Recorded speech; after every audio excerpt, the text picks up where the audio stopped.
All righty. Well, good afternoon, everyone. Thanks for getting back from lunch. And we're going to go ahead and get started on this afternoon's session in the Preston Auditorium here. And this is a concurrent session on bilateral donors, new guidance for EIAs.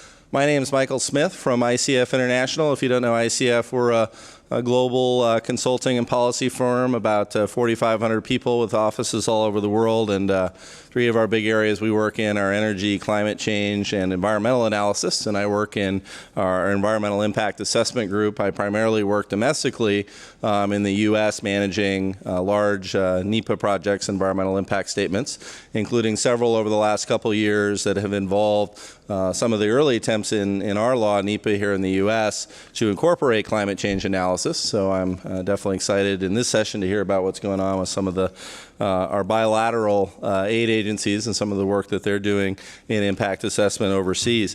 We have three speakers today. I'm going to just briefly mention them and their topics here at the beginning, but I will introduce each one before they present.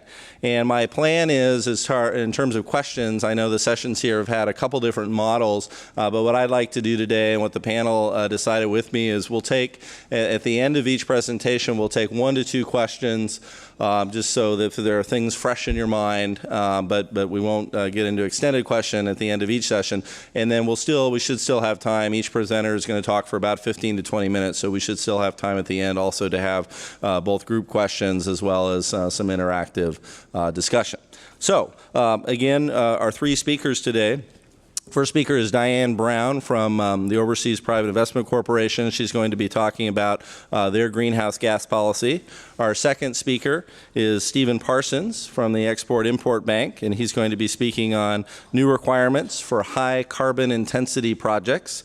And then our third speaker is Ben Campbell from the Millennium Challenge Corporation, and he's going to be talking about challenges and opportunities in their program for incorporating climate change and impact assessment. So, without further ado, I'll introduce our first speaker, Diane Brown, again from OPIC. Diane is a senior environmental analyst with the group. She's been employed there since 2005. Her area of emphasis is evaluation and assessment of renewable energy projects and greenhouse gas emission strategies.